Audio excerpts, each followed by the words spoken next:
Hello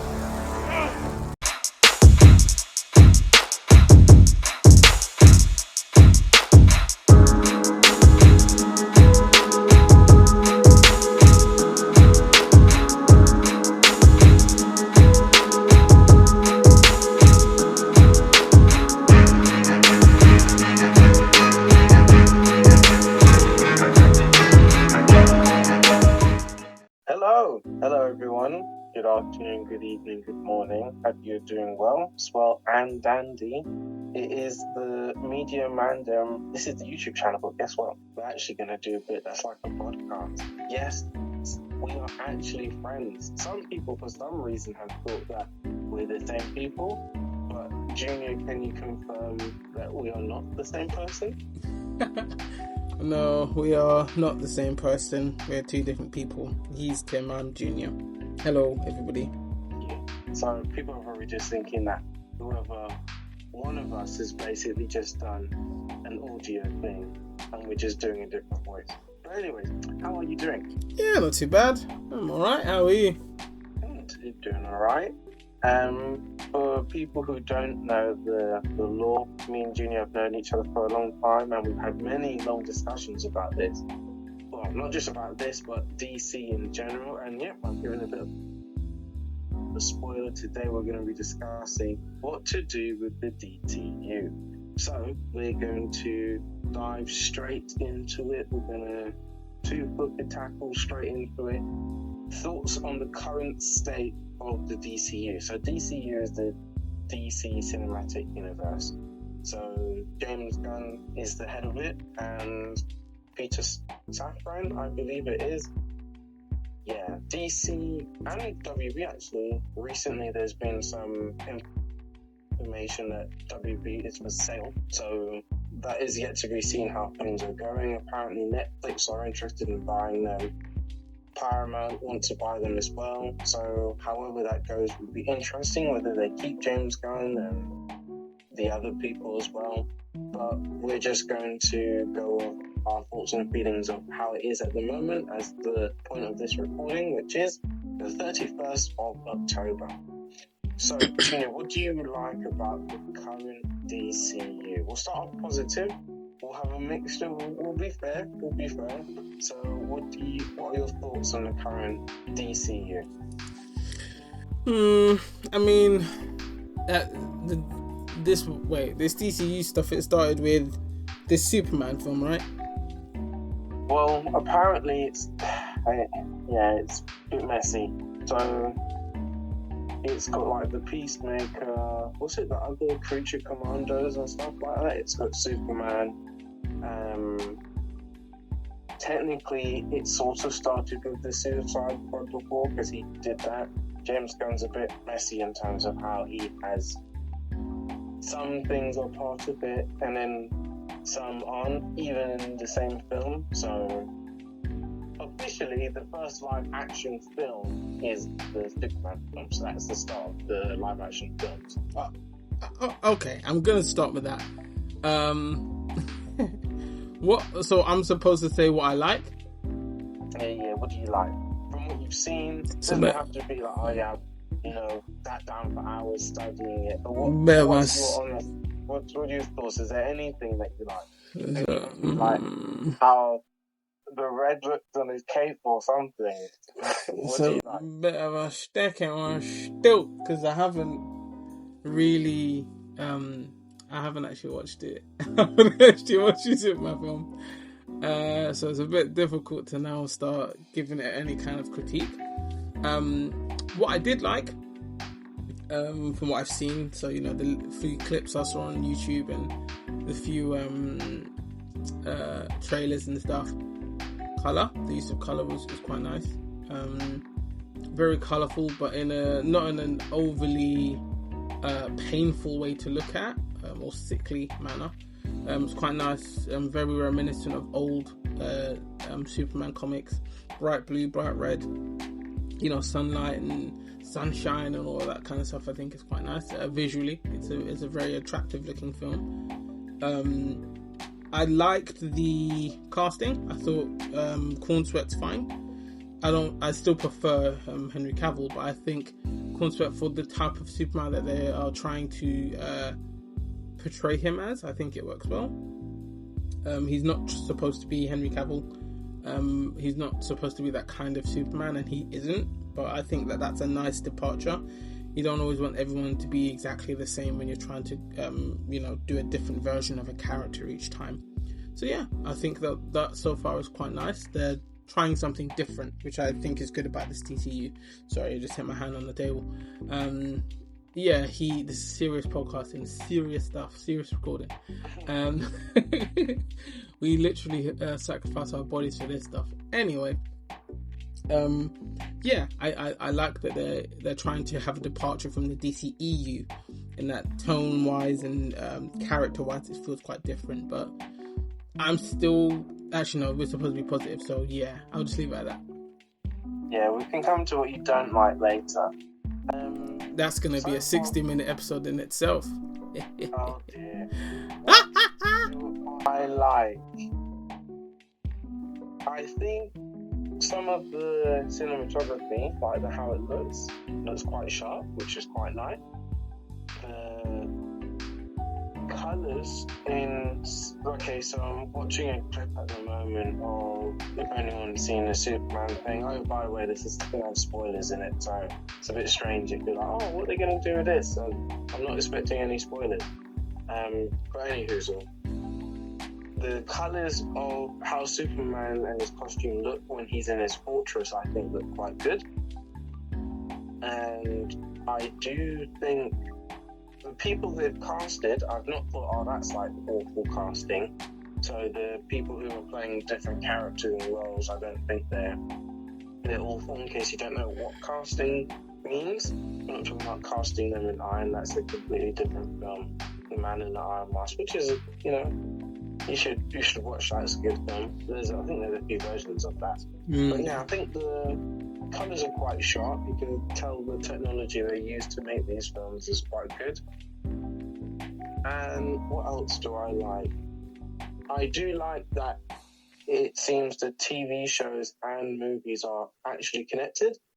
Because I know Marvel was doing that for a hot minute, but then they decided to change because Agents of S.H.I.E.L.D. then they're like, I don't really know if it's canon. It's like, yeah, is it? I don't know.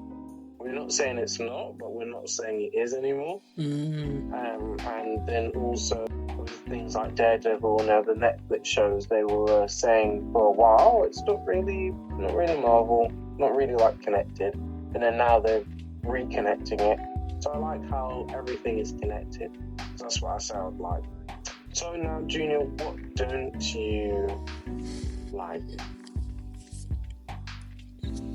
What don't I like? Let's see. Everything is not very long.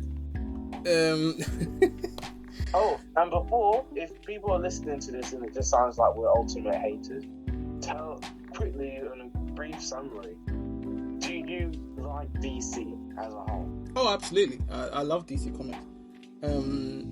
Absolutely. I've grown up watching stuff like Batman the Animated Series, Superman the Animated Series, the DC animated films, which I thought are also top tier. The recent ones haven't been as good as the old stuff, but that's fine.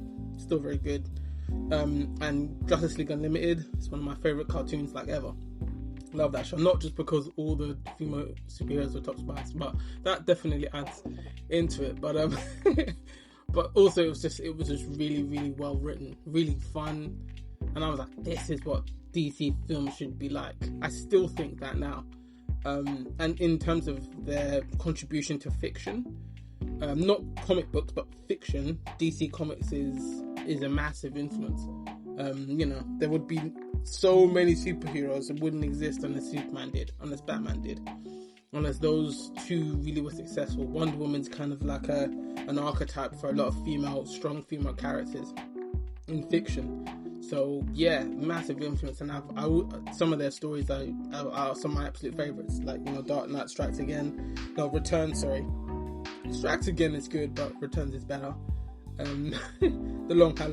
The Killing Joke actually is an excellent read. Red Sun, Superman Red Sun's a really good read. The Injustice comics are really good too. The Injustice games are really good. Oh yeah, DC, yeah, I like DC a lot. And the Arkham games, they didn't even go to the Arkham games. Yeah, I love those. So yeah, I like DC. But I'm also not such a fanboy that I can see the flaws. Because I like it so much, I can't pretend that everything's just good, because it isn't. That would be a lie. So I have to be honest. And I think that's a good segue into what I don't like about the DCU so far, is this. It feels like, and I get why they're doing it, but it feels like a lot of it's kind of being fast-tracked in a way where it's like, we have to try and create all the different kinds of tones and all the different kinds of characters like really quickly. So we can't have everything's nice or everything's kind of, you know, bright and kind of majestic, and then we can juxtapose that with this dark and grimy and more grim looking stuff. It's like we're just going to throw all of that together all at once, and I think it creates a very hodgepodge, difficult to understand tone for the universe itself. So you've got Suicide Squad, which was brighter than the original Suicide Squad film, in terms of tone and in terms of appearance. James Gunn's that kind of director. And then it still had, you know, like the adult theme, so the violence and the swearing and stuff. And then he continued that with Creature Commandos, I think it's called. And then Superman is like, we've got the same colourful look, but like it's not so sweary and it's not going to be as gory. And you're like, okay, so are the films going to be the things you take your kids to and then you watch the shows on your own as an adult? I don't know, but it feels like that's kind of the way that it's going so far. It's a brave concept. It's certainly an interesting way to go, but by connecting them all together, it makes it strange now. So let's say you have a 12A Superman film, and then you've got Peacemaker in it. He can't be the Peacemaker he's on TV. He can't be that guy now because the film's no longer 12A. So we've created a very unique and awkward situation tonally, which is one of the things. I'm trying to be a little bit more concise than I normally would be. But yes, also something that annoys me, and it's so easy to have added in, but I think this comes with, and I know a lot of James Gunn fans are gonna not like me for this, but to be honest with you, I don't really care. I think it's frustrating that he's been so adamant on trying to delete the existence of the DCEU, but also trying to admit that it still exists. It's like, what you should have done, which would have made it really, really cool, was don't ignore what came before. Hey, that rhymed, but it wasn't supposed to. Unintentional 64 bars there. Gee. Anyway, you can tell my mind doesn't work. Anyway, yeah, what you should have done, this is me going beyond what I say I don't like, but what I think you should have done was acknowledge it and use it as a pillar to create and explain why the DC universe is different now. So we're like, yes, Henry Cavill was Superman, and Gal Gadot was Wonder Woman, and Ben Affleck was Batman. But because of what Flash did at the end of the Flash film, this is presenting you with a different universe now. This is Superman now. This is Batman now. But we acknowledge that came before. That there was this, you know, potential risk of fighting someone like Darkseid. But that didn't happen in that universe. But it's going to happen in this one or something. Or it might not, we don't know. But just allude to the fact that what came before existed. That it was one of the infinite Earths. And I think what they're trying to do later down the line is try to make that, oh yeah, no, look, see, it is connected, we did that. Yeah, no, you should have just done it now. I think it would have made it quite cool. Maybe even using some of the same characters from the DCEU in this one would have been quite nice. But I think that's one of the things I don't like, actually, is people's response to this DCEU. They're acting like what came before was non-existent, and almost like, oh, it's garbage now because James Gunn's making this stuff. And it's like, yeah, not really. But that's not the DCEU's fault itself. That's people's reaction to it. So can't really blame it for that. But yeah, I'm just going to leave it at that, or I'll be talking for the next half an hour. So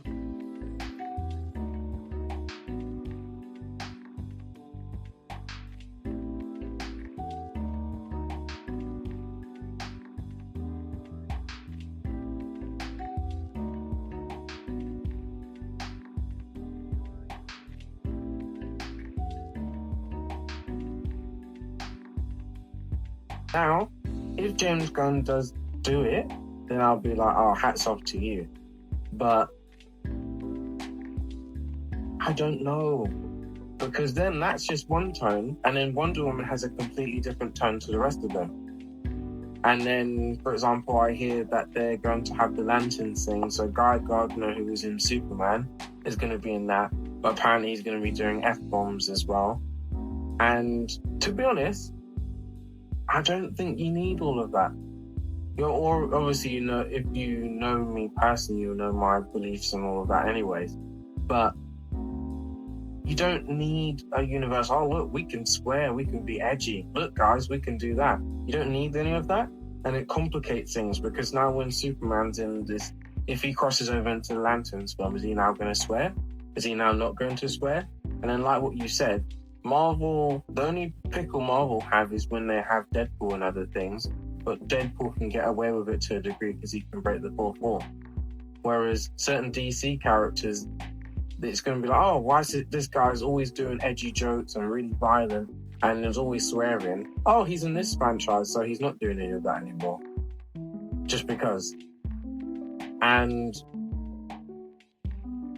I don't mind a universe being started halfway through because it can be interesting getting to know it. It's the same thing to a degree like the first X-Men film. You had a character, Rogue, who was like audience surrogate? So you got to see the school was already operational when she entered it, and you're like, oh, okay, like this is really cool, and you know that could have been something interesting into the DC universe. But I think it's too all over the shop.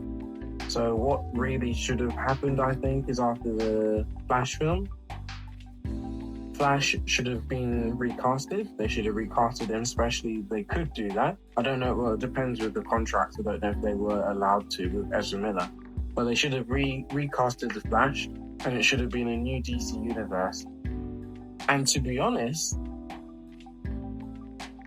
they should... Okay, this would have got people on board. Because apparently Grant Gustin, who was the Flash on TV, is... People are saying that James Gunn might recast him as the actual Flash in this one. What would have been cool is if you had a series of Flash, but do the same thing that happened with Superman and Lois. Superman and Lois, the people who were Superman and Lois originally were in the CW. They were with Supergirl, but they, in a way, sort of rebooted it to do Superman and Lois, and the tone and everything was different, and people weren't like, oh, we need it to be the same as, you know, before.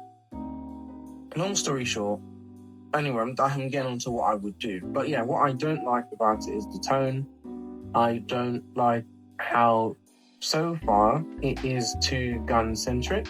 So the rhythm and everything of it is very predictable, and it's very samey. It feels like you're eating the same meal repeatedly, and for me, it's not a meal that I enjoy eating. So I'm not very interested in something that doesn't have any form of realism in it. Yes, I know other people that might appeal to them, but it just doesn't pickle my onion. So anyways, now I've got that off my chest. What lessons do you think the DCU has learned from Marvel's approach to world building? Have you seen any signs that they've learned any lessons or anything, or not? Yes. No. Yes, in terms of the need to bring characters together quickly. It's kind of worked, but it also hasn't. I think, based on what I've seen from the Superman clips, it's good to have all these other characters now already knowing him and, you know, teaming up with him. But it's like, okay, is this... And it would be cool if they were. They won't be. But I'm like, are they DCU's Trinity? You know, Hawkgirl, Mr. Terrific, and Superman. And then Green Lantern kind of like is always the guy who could be one of the main pillars but never is. So we've kind of got a Justice League of sorts, which is good because you don't have to wait, 6 years to build up all these films to build up a team, which is good.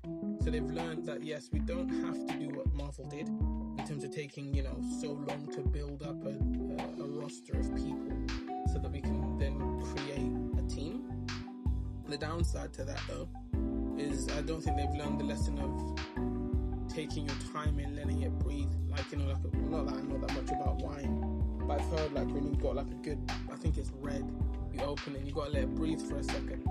You got to let it kind of get itself back, all the fragrances and all of them things before you actually drink it.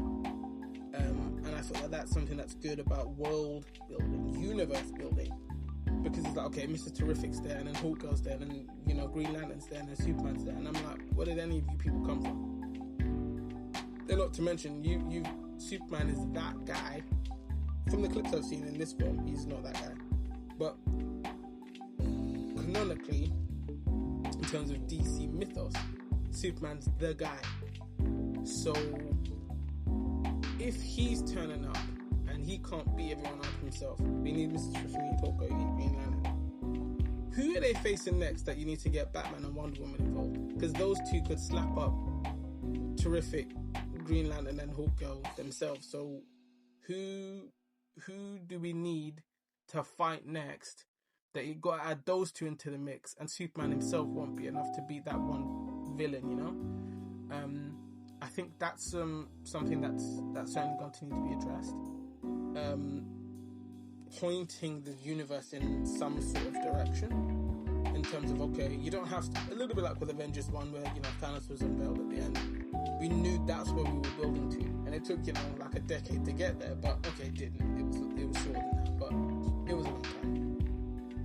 But yes, letting us know where it's going. I think they haven't quite learned that lesson yet, or maybe they just don't want to reveal it yet, but it would be nice if they let us do that. I think that's something that they need to learn from the MCU, and also the MCU needs to get back on track on learning that itself. But in the beginning, certainly with phase 1 and phase 2, Marvel knew where they were going and why everything was happening, and they used to keep talk, like you even said earlier, you alluded to, they used to make that point, it's all connected. Everything is happening for a reason, because it's building up to a larger story that we're telling. And I don't know what DCU's story is right now. I don't know where it's leading. I don't know what any of it means and why it's happening.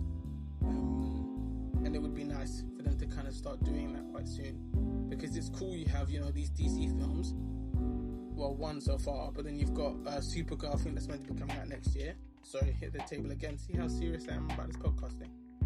I really need to just move the table back, to be honest.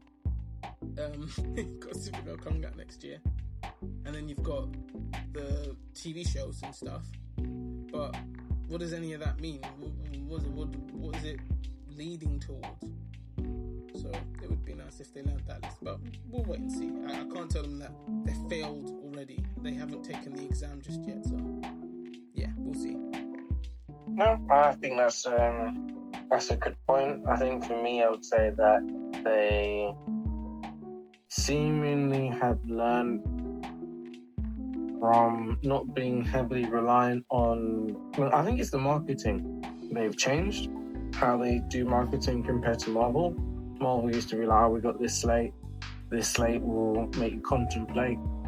I didn't really say that, just made that just now. But I think those things were important. And I think that's it. I think they do sell well to the audience that James Gunn wants to sell to. Because the people who, I think this, for example, Superman or his universe is very Marmite. I don't see many people who are indifferent to it. I'm not saying they don't exist, but I feel people are either like, this is the best DC has ever been in the entire universe, or people are like, actually, I just don't really like it at all. So the people that he does sell to, that he likes it, I think he's doing well in that regard. The marketing they are learning from. So, okay, this is actually the most important question. So, if they said, even how it is now, so we're not changing anything from the past, what would you do if you had the power to change the DCU? What would you do? So, like the ultimate question, what to do with the DCU? If James Gunn said, listen, Junior, somehow I ended up in your room and I got like the keys to the DC kingdom, and you had to make, because we could make bunch of changes, but let's say like maximum of like 3 changes. It could be big changes, but what would those changes be for the DC universe? Boy. Had no prep time, so how do you come up with the answer for that? Firstly, I would go. I know a lot of people go, oh, you shouldn't do that on multiverse. I'd go all in on this multiverse thing. I would have used the Flash film as a transitional piece, fully, and used that to transition from the DCEU into the DCU. So rather than having Flash kind of just peter out at the end, I would have changed the ending, or the final third of the film. Not having just Superman, Batman, and Flash fighting Zod and the Man-Dem, that was really good. I liked that, but I would have changed the. This is spoilers for the Flash, but did anyone really watch it anyway? I would have changed. Well, yeah, we did. I watched it. I think I watched it 3 times. So hey, that's a decent amount. That's 3 more times than I've watched Superman. So hey. I mean, mostly I watched it for Supergirl because she talks about it. But anyway, I would have kept her in it, that's for sure. She would have been come to DCU easy. Anyway, let me actually get to the point I'm going to make. The spice is so distracting. Spicy. Anyway, I think what I would have done is changing that part where Earth 2, if you want to call it that, the multiverse Flash was... No, it was a regular Flash, sorry. Was trying to figure out how to change the outcome. And he was tapping into the Speed Force, and then he figured out that basically the Flash that he got killed was, or the one that he created in that universe he travelled into where he saved his mom. Basically, I would have used that as a means to destroy the lines between the 2 universes and blur them. So have elements like that. Really, I thought it was cool. It looked a bit weird with some of the CG, but the concept was really cool. Of all of those multiverses clashing, when it opened up all of these gates and you could see all these different versions of Batman and Superman, and that was so cool. I loved that scene so much. It was genuinely quite an emotional thing for me. I was like, oh man, that's so cool that they put Christopher Reeves there, and it seemed even like, yeah, that was just really cool. Anyway, I would have used that as a means to roll loads of universes together. Then you've got your DCU, and it's like a patch world type situation. Where we have a Superman nobody knows. You can have 2 Supergirls, but one doesn't stay on Earth because why does she need to? Well, there's already 2 Kryptonians there. And then you can have that be a TV show. That can be its own thing. So we're already creating TV show opportunities and film opportunities at the same time by exploring the multiverse. By having all, in this corner of the multiverse, we have this happening. But it doesn't feel weird or strained because we've already established that the multiverse has become this hodgepodge place where people just jump in between. Don't overdo it. It's like, every minute we're having multiverse adventures. Let's just go to Earth 2. We've got to make it feel like it's something. But acknowledge it and lean into it. I'll definitely do that. I would have had a proper send-off for the DCEU. That's one thing I would have changed. Secondly, and I was thinking about this the other day, and it would be super expensive, but I think it would be definitely worth it. Leaning away from using so much CG and going back into using more practical effects, because people will be more impressed by the fact they go, oh yeah, we saw that scene where Superman jumped off the building and he was flying around, and it's like, yeah, we really did that. We didn't have the guy standing on the green screen and the building was fake and like everything was fake. It might not have been the entire building he jumped off, but most of the building was real. Or we built a set, not just a green room. It's like an actual set with like set design that looked like a building and he stood on it and like we filmed it. That would be nice. Sort of what happened with Thunderbolts and with Andor. Yeah, that, like Florence Pugh jumped off that building. It wasn't like, oh, she pretended like, oh, for the lols and that. Like, I was no, like, I jumped off that for real. Like, oh, wait, what? Like, that's way more impressive now. Yeah, going back into that, I'd love to do that kind of filmmaking, especially with the more fantastical stories, because it's like, oh, you actually bother to make an effort to make this feel and look real, as opposed to just, let's just throw that into, Maya, or throw that into ZBrush, or throw that into Unreal 5 now, because we're using Unreal 5 to make stuff, and Blender and all the other cool programs. They probably wouldn't use Blender, but yeah, anyway, let's not go into that technical stuff, but it would just be nice to kind of give more of an effort to practical effects. And my third thing would be casting. I know I'm going to sound like top tier, I don't know what people call them anymore, but I don't really care. These people, I need two things, bro. And people go, oh, you can't have both. You absolutely can. I need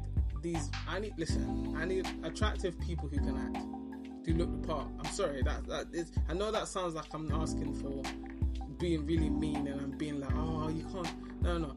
If you're cast as someone like Wonder Woman, bro, you gotta look spice. Like, you just do. If you're someone who's Superman, I think Corn Sweat's not an ugly guy, but you gotta be attractive. This is the guy that all these women are like low key. We actually hate Lois because she managed to lock this man down still. Like, that's, you can't just be some ugly guy if you're looking at that. I'm saying, like, yeah, no. I need people who are gonna look the part but can act the part. I need emotional depth in my cast. So what I would probably do, and I'm sort of doing it already with DCU, I wouldn't rush to bring Batman and Wonder Woman back, because I need them to be built up as effectively. And to be honest, I'd probably just leave Robert Pattinson as Batman, but I would let Matt Reeves do his thing. Let him cook, as the little kids these say. The youth them say these days, let him cook. So that could be something that they find out, and then that could be a reason why the Justice League needs to form, to be able to stop all of that happening. Because then you have their own different films when you do finally do a Wonder Woman film, and in their own different lives, different people from different iterations of DC keep coming in, and it's a bit too much of a threat for them. So that will be all interesting. And then once they finish that, at the end of that saga, I would have Superboy be added. I would have him be Superboy, I think it's Superboy Prime. So, spoilers, we don't know, but Superboy Prime, if I'm correct, is really overpowered. And as Superboy, he's got his own plans. He's like, where he starts off and everyone's like, oh, it's good to have you. And Superman's like, oh, there's another, Kryptonian. This is, I wasn't able to my universe, so I'm going to do that here. That would be one thing I would do. Because I think James Gunn is good in doing projects.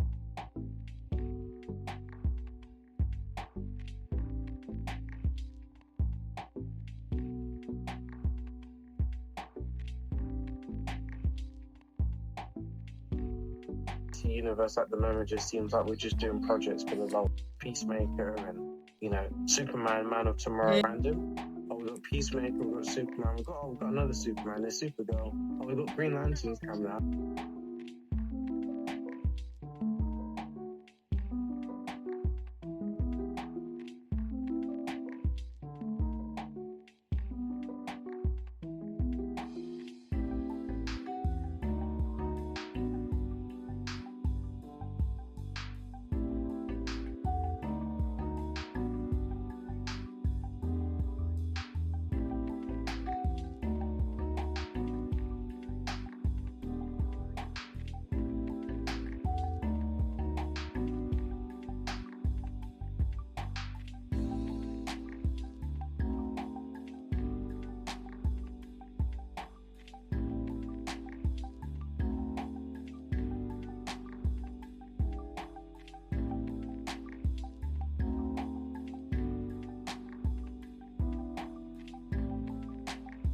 second thing would be directors.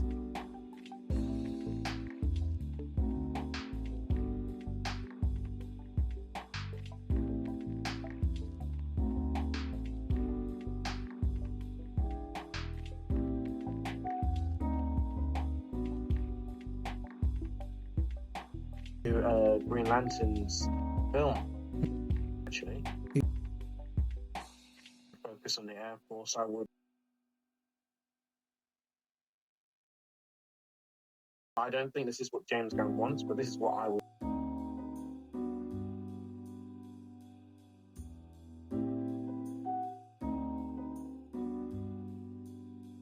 It doesn't feel like even the cartoon.